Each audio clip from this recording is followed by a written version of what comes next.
Dear students, मैं Suresh Chandra Sharma, assistant professor political science. आज हम चर्चा करते हैं अपने पड़ोसी देश की। हमारे पड़ोसी देश चीन की स्थिति के बारे में कि चीन में क्रांति कैसे हुई, चीन में साम्यवादी शासन की स्थापना कैसे होती है। इस विषय पर आज हम पूरा फोकस रखेंगे। चीनी इतिहास में 1916 से 1928 तक का जो काल है वह युद्ध नेता युंग के नाम से जाना जाता है। देश का असंख्य राज्यों में विभाजन हो गया। प्रत्येक राज्य एक युद्ध नेता द्वारा नियंत्रित होता था। यह घोर अव्यवस्था का युग था क्योंकि सभी युद्ध नेता आपस में लड़ रहे थे। कोमिंटांग नाम एक पार्टी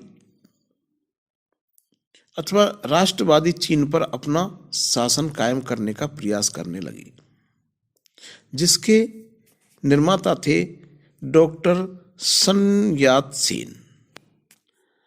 वे उन अध्यक्षों पर नियंत्रण स्थापित करने की कोशिश कर रहे थे जो अपनी आपसी टकराव में व्यस्त थे।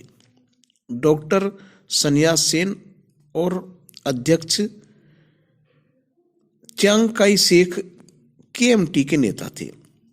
सन यात सेन ने अपने उद्देश्यों का सार इन तीन सिद्धांतों में रखा: राष्ट्रवाद, लोकतंत्र और भूमि सुधार। चीनी साम्यवादी दल की स्थापना 1921 में हुई। केएमटी के सहयोग से उन्होंने युद्ध नेताओं से संघर्ष किया। चूंकि संयुक्त राज्य अमेरिका के सहयोग से केएमटी ने धीरे धीरे अधिकांश चीन पर नियंत्रण स्थापित कर लिया था, इसलिए उन्होंने साम्यवादियों की मदद के बिना इसे बनाए रखने में निर्लजता समझी और इसलिए उन्होंने उन्हें बाहर धकेलने का प्रयास किया। परंतु माओ से तुंग के नेतृत्व में साम्यवादियों ने प्रबल प्रतिक्रिया दिखाई। साम्यवादी दल में बुद्धिजीवी लोग शामिल थे और उनकी सैन्य शक्ति बहुत कम थी, जो इस बात को स्पष्ट करता है कि वे केएमटी के साथ कार्य क्यों नहीं करना चाहते थे। 1931 में माओ पार्टी की केंद्रीय कार्यकारिणी समिति के अध्यक्ष नियुक्त किए गए और तब से धीरे धीरे उन्होंने चीनी साम्यवाद के विस्तार वास्तविक नेता के रूप में अपनी स्थिति सुदृढ़ कर ली। अगले 10 वर्षों में साम्यवादियों को समर्थन मिलता रहा, जबकि च्यांग काई शेक और केएमटी के स्थायी रूप से अपनी लोकप्रियता खो दी। जब 1945 में जापानियों की हार हुई, तब केएमटी और सीसीपी शक्ति के लिए अंतिम संघर्ष में जुट गए। अमेरिका ने जापान द्वारा खाली किए गए पिछले सभी क्षेत्रों पर कब्जा करने में केएमटी की मदद की, जहां रूसियों ने केएमटी को रोका और सीसीपी गुरिल्लाओं को आगे बढ़ने में समर्थन किया।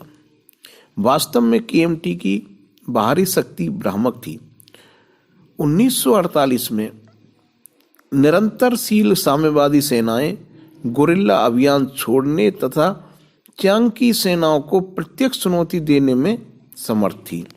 जैसे ही वे प्रत्यक्ष दबाव में आईं, केएमटी की सेनाएं विघटित होने लगी। जनवरी 1949 में साम्यवादियों ने बीजिंग को अपने अधिकार में ले लिया और बाद में च्यांग काई शेक मुख्य भूमि चीन को माओ के हाथों छोड़ अपनी सेनाओं सहित ताइवान चला गया। 1949 में कोमिंटांग पर साम्यवादी विजय के बाद माओ से तुंग ने बिखरे चीन के पुनर्निर्माण का कार्य प्रारंभ किया। प्रारंभ में वही रूसी सहायता और परामर्श लिया गया, परंतु 1950 के दशक के अंत तक संबंध शांत हो गए और रूसी आर्थिक सहायता को घटा दिया गया। माओ ने चीन की आर्थिक मांगों को पूरा करने के लिए व्यापक रूप से आकस्मिक परिवर्तन किया। हालांकि माओ की सांस्कृतिक क्रांति तथा डोंग जियोपिंग के अंतर्गत टियानानमेन स्क्वायर घटना के संदर्भ में विश्वव्यापी स्तर पर जनता कुंठित हुई, परंतु साम्यवाद के झंडे तले राजनीतिक व्यवस्था ज्यों की त्यों बनी रही। इस प्रकार हम देखते हैं बिखरा हुआ चीन माओ से तुंग के नियंत्रण में एक शक्तिशाली चीन। Thank you.